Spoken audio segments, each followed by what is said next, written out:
Bom dia, segundo ano. Estamos juntos aí para nossa segunda aula de história hoje. Nessa aula, nós vamos começar dando continuidade ao nosso conteúdo sobre as ideologias do século XIX. Então, o nosso tema hoje, nesse momento, é o Ideário do século XIX, parte 2. Hoje nós vamos falar sobre liberalismo e socialismo, certinho? Então, vamos começar. Pessoal, o liberalismo, ele tem a sua origem ligadas aí à ideia iluminista, ligado aí ao iluminismo no século XVIII. E ele é uma corrente de pensamento, é uma ideia que surge nada mais, nada menos para criticar mesmo o autoritarismo da época, né? E todos aí os sentidos arbitrários, como a nossa própria apostila diz, no quesito sociedade, né? Então, veja bem, a origem dele é mais para questionar o tipo de governo da época, né? No caso, o absolutismo ligado ao autoritarismo exercido pelos monarcas, né? Pelos governantes da época. Como que é, então, a doutrina liberal? Basicamente, a doutrina, a ideia do liberalismo, ele faz uma ressalva muito forte com relação ao respeito das liberdades individuais. O que isso seria, né? Os liberais acreditam que existem certas liberdades pertencentes a cada indivíduo e que essas liberdades elas devem ser respeitadas. Para que essas liberdades sejam respeitadas, eles defendiam algumas questões relacionadas a como que o governo deveria agir, como que o governo deveria se portar. Então, uma das coisas que para eles garantiriam aí a liberdade individual seria diminuir o poder do governo, né? Diminuir o poder dos governantes, de fato, né? Lembrem que eles estão criticando a ideia do monarca autoritário. Então, eles querem diminuir o poder desse monarca. De qual maneira, né? Eles queriam elaborar leis que fossem validadas para garantir essa liberdade. Como que a gente faz isso? Dividindo o poder do monarca. Então, o liberalismo, ele vai defender a separação nos famosos três poderes, né? O executivo, o legislativo e o judiciário. Como eu falei para vocês, eles querem diminuir o poder do governante. Eles também acreditam na liberdade de expressão do indivíduo, acreditam no direito à propriedade privada. Lembrem que a terra era pertencente, no caso de uma monarquia absolutista, que é o objeto da crítica, a terra pertencia ao rei. E eles acreditavam que era um direito alienável você possuir uma propriedade que seja sua e que dentro dela quem mande seja você. Eles também defendiam, por exemplo, o Estado laico, que seria a divisão aí entre o que é igreja e o que é política, o que é Estado, né? Dividindo aí essas duas instituições, que na monarquia estão juntas, né? Então, eles querem dividir. Eles também acreditavam, por exemplo, na representação política dos cidadãos. Então, eles acreditavam que deveria, dentro do governo, haver uma figura que representasse a vontade do cidadão. Então, vejam bem, isso tudo na parte política. A propriedade privada ligada ao lado econômico. E eles também defendiam, dentro do lado econômico, a idade da liberdade de mercado. O que significaria isso, né, essa liberdade de mercado? Por que isso é novo, né? Dentro da monarquia existe a chamada intervenção estatal, né? Então, o rei, ele interfere diretamente no comércio do país.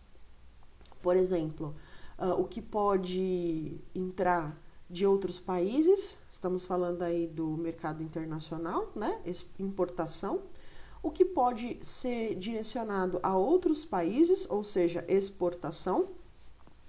E dentro dessa ideia, eles também controlam, então, o que é produzido dentro do país. Então, veja só como o controle do mercado, dentro do governo autoritário, ele está sendo bastante controlado. E eles querem, na verdade, a liberdade, né? A não existência desse tipo de controle. Por que o liberalismo ele vai estar tão presente nesse momento, da história, entre aí o início final do século XVIII e início do século XIX? Bom, nós temos no mundo, nesse momento, a Revolução Industrial, né? E as ideias do liberalismo, essas ideias vão cair praticamente como uma luva para esses homens que estão trabalhando aí com as indústrias. E aí, olha só que interessante, as ideias do liberalismo, elas vão ser transportadas por esses homens para o meio da Revolução Industrial. Então, o que vai acontecer? Essas ideias vão servir como legitimadores dessa economia. É aí que surge o termo economia clássica, né? Por quê, pessoal? Porque esses homens vão se valer dessas ideias liberais para poder dizer que existe uma lei natural na economia.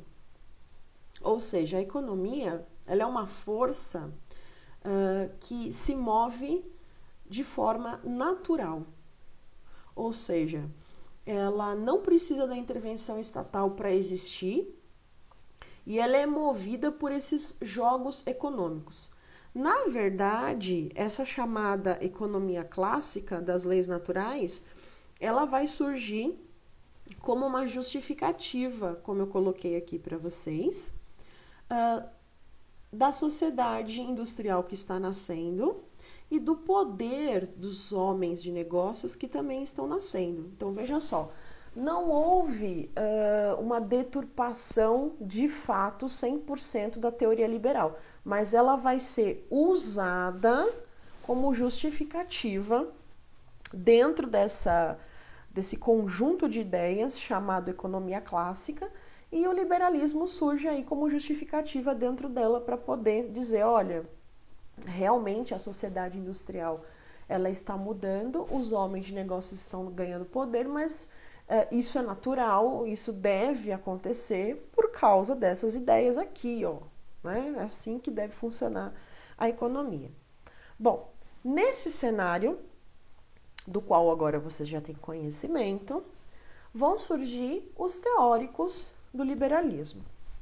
E aí nós temos alguns nomes importantes para estudar. Então vamos continuar aqui, ainda lá na página 67, certinho? Um dos nomes mais clássicos, considerado aí, na verdade, o pai do liberalismo, é o famoso Adam Smith. A teoria do Adam Smith, que vocês vão estudar melhor em filosofia e em sociologia depois, é a teoria da mão invisível do mercado. O que é isso, né? O Adam Smith, ele realmente acreditava na ideia de oferta, jogo da oferta e da procura. Isso vai ficar bem claro na obra dele, a famosa A Riqueza das Nações. Por quê, pessoal? O Adam Smith está propondo duas coisas novas, né? Ele está propondo que realmente o Estado é uma força que se move, é uma mão, né, invisível, é uma força que se move autônoma à vontade dos governos.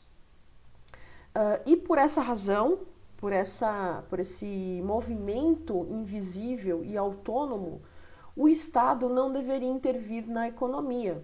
Por isso que a crítica dele é tão intensa à ideia do intervencionismo. E a segunda ideia dele, a segunda teoria dele, é a ideia de onde vem a riqueza. né?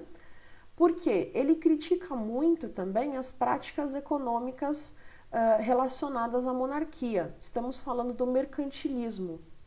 E o mercantilismo, ele deixa muito claro nos seus pilares que o que enriquece uma nação, na verdade, é a quantidade de ouro, aí, a quantidade de riquezas que ela consegue produzir ou explorar. E o Adam Smith, ele está criticando isso. Como para ele a economia é uma força invisível e autônoma, para ele a prática econômica que realmente enriquece um país, na verdade, é tudo que é oriundo da terra e não do acúmulo de riquezas. Então vejam só, o Adam Smith ele inova nesse momento, no século XIX, trazendo essa teoria. Outros teóricos também vão nascer dentro aí do liberalismo. E vejam só, esses teóricos, eles vão tentar identificar, após o Adam Smith, vão tentar identificar por quais razões as economias liberais, o início aí do que a gente chama de capitalismo, está tendo problemas, né? Principalmente ligado à ideia da pobreza da população. E esses teóricos que nós vamos falar agora, eles acreditam na ideia do liberalismo e eles estão procurando a resposta do porquê nós tivemos os resultados, por exemplo, de grande miséria das populações, das massas populacionais dos países que estão aplicando a teoria do liberalismo econômico nos seus governos, né? Mais precisamente a Inglaterra, no caso.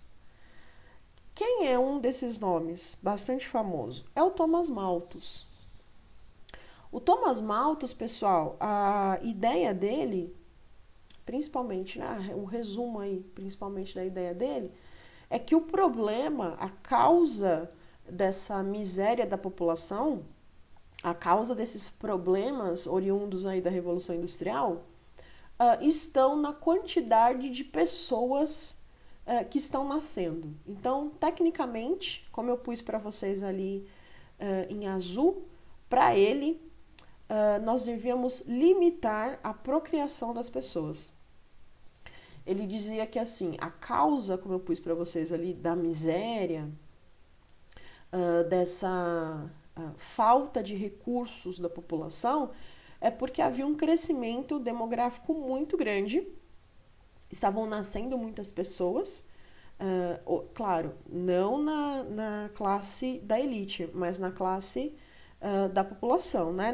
No antigo terceiro estado aí. E nós deveríamos, então, reduzir o número de nascimentos. Por quê, pessoal? Porque, para ele, essa situação não se encaixava porque a população crescia mais rápido do que os meios de subsistência. Então, na verdade, os meios de subsistência, como a nossa própria apostila fala, crescia em progressão aritmética, enquanto que a população crescia no ritmo da progressão geométrica, ou seja, havia menos recursos e muitas pessoas, porque eles não cresciam ao mesmo tempo.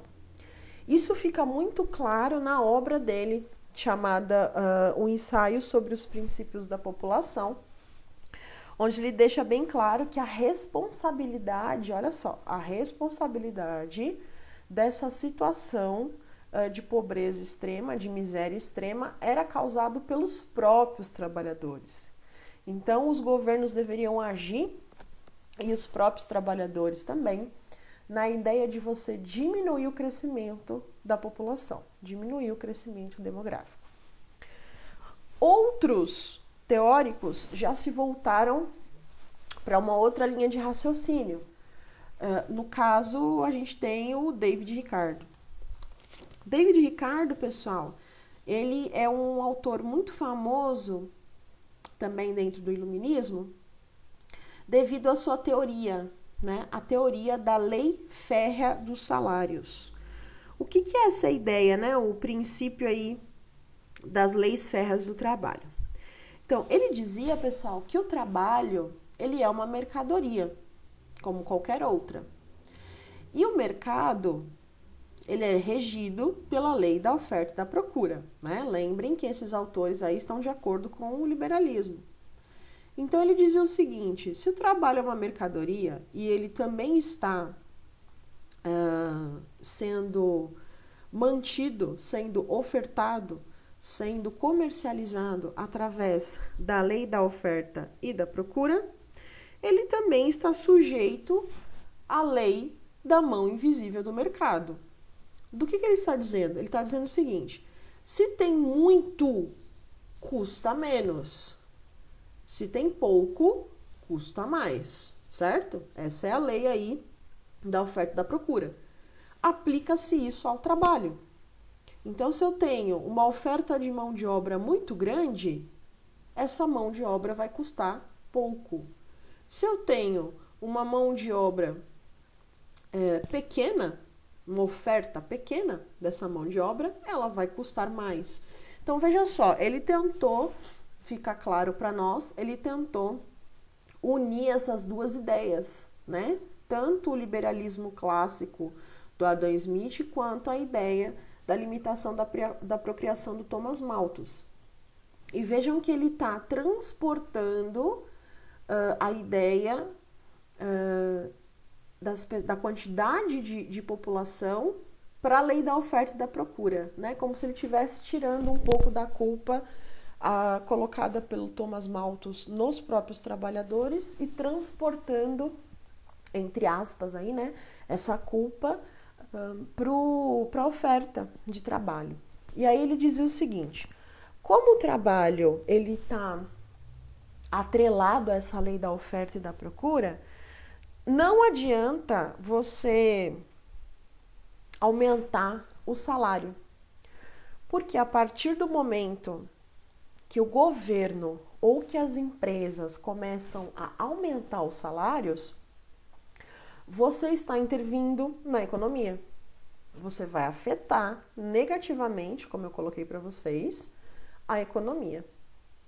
Lembrem que o liberalismo prega a não intervenção. Então, olha só que interessante, vocês estão conseguindo pegar onde eu quero chegar? De acordo, para David Ricardo, de acordo com as ideias do liberalismo clássico, você não deve intervir na economia. E isso significa não intervir nos salários. Se você intervém no salário, você automaticamente está intervindo também na economia como um todo. Essa aí é a ideia principal do David Ricardo. Certinho? Esses daqui, pessoal, são os autores mais clássicos, né? Como a gente falou, é a economia, a ideia do liberalismo econômico clássico, com esses 3 nomes aí. Sendo que o que a gente mais vai ver vai ser mesmo o Adam Smith, né? Ele vai ser aí o primeiro a pensar nessa questão e as ideias dele são muito fortes nesse momento e como vocês viram, ele vai influenciar diversos outros autores a falarem sobre essa questão e veja só que interessante que eles, assim como o Thomas e o Ricardo, eles tentam fazer teorias, tentam buscar aí entender a situação pela qual a Inglaterra principalmente está passando, sem esquecer a lei básica do liberalismo, que é a não intervenção na economia. Certinho? Uma outra ideologia, pessoal, que vai nascer nesse momento, também ligado às revoluções industriais, mais precisamente a Revolução Industrial na Inglaterra, vai ser o socialismo. O socialismo, pessoal, ele não vai se ater na questão econômica, né? Ele vai se ater, ele vai tentar entender o resultado da Revolução Industrial. E ele vai buscar uma outra linha de raciocínio. Então, vamos ver aí o que é o socialismo. Para a gente entender, a gente tem que ver o contexto no qual ele surge. Então, o contexto dele como eu havia dito para vocês, é justamente a situação que é deixada para a população, para os operários, trabalhadores da Revolução Industrial. Né? Então, essa situação pela qual os trabalhadores estão passando, o porquê que isso surge, como resolver isso, são ideias que vão estar contidas aí no socialismo, né? E o socialismo, ele tem uma característica bem marcante, que vocês já conhecem, que é a ideia de estimulação contra as ideias capitalistas, né? Então, veja bem, o liberalismo clássico, ele vai ser, como a gente viu, utilizado aí pelos capitalistas. E é por essa razão que o socialismo surge como um conjunto de ideias que vai estimular aí ideias novas contra essa situação capitalista. Então, o que seria? Qual que é a definição, então, do socialismo? Gente, o socialismo, ele é um conjunto de teorias, tá? Existem várias ideias dentro dele. Mas qual que é a principal questão do socialismo? Claro que é a crítica ao capitalismo, né? Essa é a principal questão. O conjunto de teorias busca o quê? Qual seria o objetivo dele, então? O objetivo dele era entender essa nova organização da sociedade que está nascendo, entender quais as razões que levaram a essa formulação dessa sociedade, em grande parte paupérrima, né, miserável, e os objetivos alcançados vão gerar, como a gente falou, a crítica a esse capitalismo. Bom, para entender o socialismo, a gente tem que entender também que existem duas correntes de pensamento que surgem nessa época, né, dentro do socialismo. A primeira corrente socialista, o primeiro conjunto de ideias socialistas, a gente chama de socialismo utópico. Utópico aí de utopia, né, de sonho. Qual que era essa corrente socialista? Bom, num primeiro momento, gente, como o liberalismo era muito forte, os socialistas utópicos, os pensadores, né, utópicos, eles acreditavam que era possível fazer um tipo de reforma no capitalismo que havia nascido aí com a Revolução Industrial. Então, olha só que interessante. Eles criticavam, claro, né, essa lógica econômica capitalista, da não intervenção do Estado, da mão invisível, eles criticavam essas ideias. Mas eles acreditavam que era possível você fazer uma reforma, uma nova maneira de organizar essa sociedade, né? Eles acreditavam que era sim possível criar um sentimento, pessoal, de harmonia, criar um sentimento de solidariedade entre as pessoas e que isso poderia sim conviver com a ideia da propriedade privada. Então, olha só, sim, para os socialistas utópicos, sim, existe a sociedade privada, ela pode continuar existindo, mas deveria existir dentro dessa sociedade, além da ideia da propriedade privada, seguindo aí essa linha de raciocínio, deveria existir o sentimento de cooperação, o sentimento de integração do grupo, o sentimento de solidariedade entre eles, para que praticamente todos pudessem ter acesso e serem beneficiados pelas ideias liberais. Esse é o principal objetivo do socialismo utópico, né? E esse socialismo utópico, ele vai ter vários pensadores. Eu pus 3 aqui para vocês. O Robert Owen, Charles Fourier e o Louis Blanc. Na nossa apostila, nós temos até um retrato do Charles Fourier. Tem outros também. A apostila traz mais um para nós, que é o Saint-Simon. Todos eles claro, tem teorias aí que diferem entre si, cada um vai pesquisar mais sobre um ponto, mas a base que une todos esses teóricos, esses pensadores, é essa do socialismo utópico, né? Da reforma do capitalismo, como eu coloquei aí para vocês. Bom, a segunda ideia do socialismo, que vai nascer aí um pouquinho mais para frente, no século XIX, é a ideia do famoso, agora sim, né, bastante famoso, socialismo científico. O socialismo científico, pessoal, ele já era um pouco diferente, né? Eles vão ter uma base teórica aí do famoso Karl Marx e do Friedrich Engels, e eles tinham a ideia de que o socialismo deveria ser colocado em prática na sua totalidade, e eles queriam a destruição completa do capitalismo, né? Para os socialistas científicos, o capitalismo, ele não funciona, né?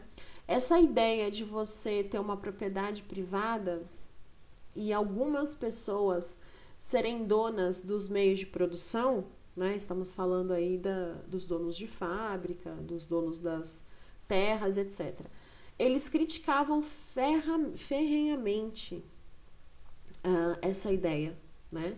Para eles deveria se extinguir tanto os meios de produção quanto a propriedade privada, tá? Por quê, pessoal? Porque para eles sempre haveria alguém que acabaria tentando mandar, ou então que acabaria tentando obter mais. E isso seria um círculo vicioso e não queria acabar. Então, para eles, o capitalismo realmente deveria ser extinguido. E o Friedrich e o Marx, eles tinham uma teoria bastante famosa, hoje bem mais famosa no papel do Marx, que é a teoria do materialismo histórico dialético, que é uma questão também que vocês vão trabalhar bem mais a fundo na sociologia e na filosofia, mas claro, a gente vai dar uma palhinha aqui mesmo, tá? A questão do princípio do materialismo histórico seria a dinâmica da sociedade, seria como que essa sociedade se constrói. Veja só, materialismo histórico, o material, como que essa sociedade se cria a partir da matéria, da produção. Então, olha só, como os processos de ruptura que podem determinar essa ordem instituída. Então, vamos de novo. O materialismo histórico do Marx e do Engels seria essa ideia de você estudar a sociedade a partir daquilo que ela produz, ou seja, desses processos onde há essa ruptura da ordem instituída. Estudando a sociedade, você consegue entender, a partir do materialismo, como que ela está evoluindo, para onde ela está indo, né? E esse estudo para eles revelou aí, né, que a partir do momento que você estuda a sociedade do ponto de vista materialista, você consegue entender que sempre houve essa luta entre as classes sociais. E por isso é que eles defendem tanto a ideia da extinção da propriedade privada, porque eles veem que o problema parte daí, né? A partir desse estudo do materialismo histórico e da maneira como essa sociedade se organizavam, eles têm essa ideia de que realmente é a ideia de alguém ter a propriedade, de alguém possuir os meios de produção, que leva aí essa constante luta de classes. E isso vai ficar muito claro, por exemplo, nos livros, nas obras do Karl Marx e do Engels, né? O mais famoso, claro, é o Manifesto Comunista, onde eles expõem essas ideias do socialismo científico. Mas nós temos outras também obras, principalmente as duas que estão citadas na nossa apostila, que é O Capital e A Crítica da Economia Política, que também vão defender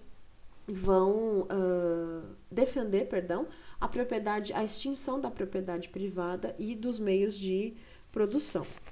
O Karl Marx também, pessoal, dentro do seu pensamento, né, o pensamento marxista, aliás, o socialismo científico vai ficar conhecido, né, como marxismo, ele cria a teoria da mais-valia, a partir também dessa ideia do materialismo histórico dialético.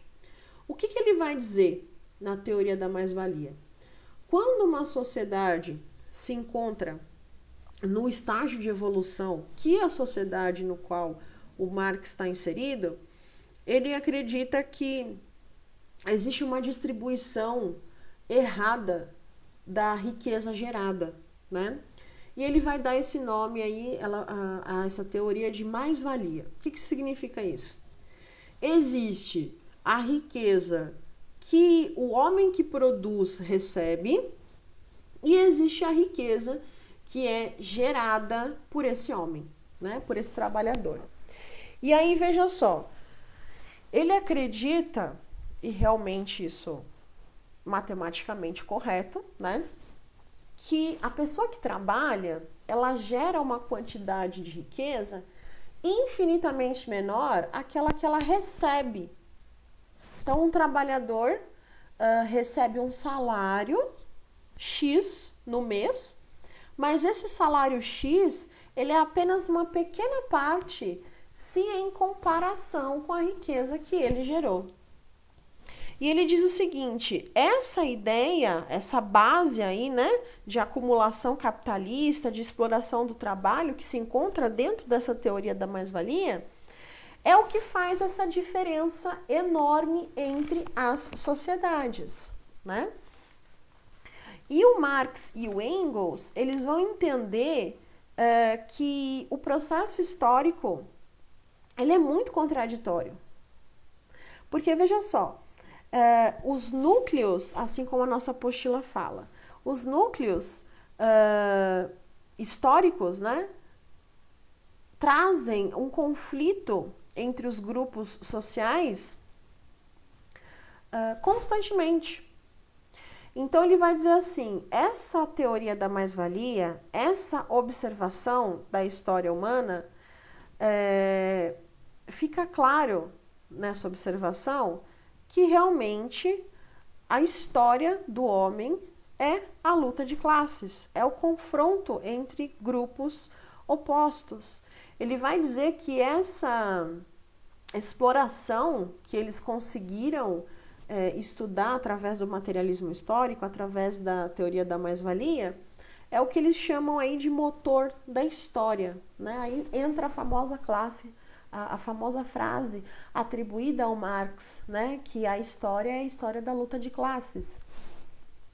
Eles vão entender que esse poder exercido, né, das classes superiores contra as classes inferiores para a produção de riqueza, ela sempre existiu. É disso que eles estão falando, né? Então a nossa própria apostila traz a ideia de patrícios contra plebeus, a ideia de senhores contra servos, a ideia da burguesia contra o proletariado, que é a ideia capitalista. Então, veja só, analisando todas as sociedades, né, todas entre aspas aí, eles conseguiram enxergar que isso que está acontecendo na sociedade inglesa do século XIX já acontecia. Né? Essa exploração já acontecia. Bom, entendendo aí essas ideias, nós temos que partir então para o que a história do socialismo científico defende. A ideia, né? História não, perdão. O que a ideia do socialismo defende. Mas antes disso, eu queria que vocês acompanhassem comigo a leitura desse pequenino texto lá na página 69, que é retirado aí do livro, famoso livro O Capital, né, do Marx e do Engels. Então, vejam só, vamos ler juntos. A história de todas as sociedades que existiram até hoje tem sido a história da luta de classes.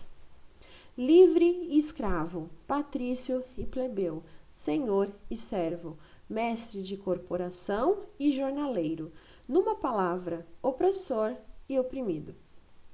Em constante oposição, tem vivido uma luta ininterrupta, ora franca, ora disfarçada, uma luta que terminou sempre uma transformação revolucionária da sociedade inteira ou pela ruína das classes em luta.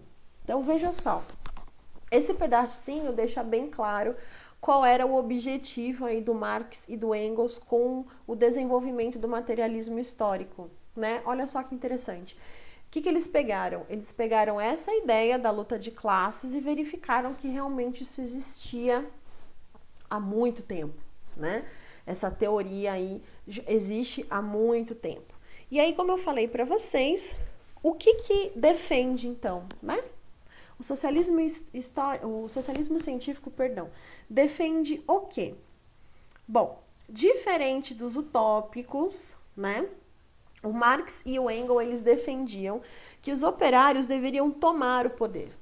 Então, deveria haver uma revolução da classe operária, né? Assim como houve a Revolução Burguesa, as revoluções burguesas, né? Revolução Francesa e Revolução Industrial e outras ao longo da história, eles acreditavam que deveria haver uma revolução da classe operária. E que essa classe operária deveria, então, se levantar contra a classe burguesa, contra a classe que a oprimia, né? E por essa razão deveria tomar o poder e instalar o comunismo. O que é o comunismo, pessoal? Para o Marx e para o Engels, o comunismo é um estágio que representaria a consolidação de uma sociedade sem classes e desigualdades. Então, veja só, para se chegar ao socialismo, eles acreditavam que essa sociedade deveria instaurar o comunismo, que é um estágio para se chegar, né? Então, olha só, para eles era fundamental que esses trabalhadores aí, claro, né, se organizassem, para que aí sim os marxistas conseguissem fazer com que existisse aí um partido que prega essa ideia, que seria o Partido Comunista, que lhe faria aí a liderança para os trabalhadores, né? Eu sei que tem aí muitas dúvidas entre o socialismo e o comunismo, mas isso a gente pode falar ao vivo no outro momento. Mas olha só que interessante.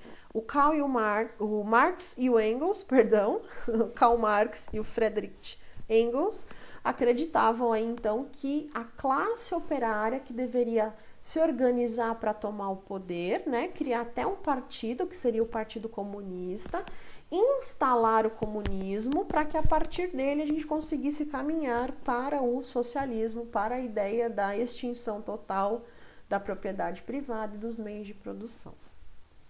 Certinho? Pessoal, eu espero que vocês tenham gostado, que vocês tenham entendido, mas é claro, né, se surgir dúvidas aí no meio desse caminho, vocês podem entrar em contato comigo, né? Usem, por gentileza, a plataforma da Senec Digital, tá? Não custa relembrar, né? No finalzinho do nosso mês de julho, antes das férias, né? Eu já estava trabalhando com essa maneira aí de procurar não atender mais pelo WhatsApp e atender vocês pela plataforma. Então, de agora em diante, eu estou 100% pela plataforma, tá? Só se houver algum caso aí muito específico que aí a gente pode alterar isso. Dúvidas, então, eu gostaria que vocês colocassem no post dessa aula, tá? Não esqueçam também de colocar a presença nessa aula, claro, para que assistam, tá? Então, vocês vão lá, depois de assistir aqui, coloca a presença lá na aula para mim, por gentileza. Esse post aqui também, como é a nossa última aula de hoje, eu tô deixando os nossos deveres, né? Eles estão postados aí na nossa plataforma. As atividades, pessoal, devem ser respondidas na apostila. Vocês tiram foto e anexam também lá na plataforma, tá? O post dessa aula aqui, eu vou deixar como post de atividade, certinho? Então, nós nos vemos aí na semana que vem com história. Até a próxima aula e tchau, tchau!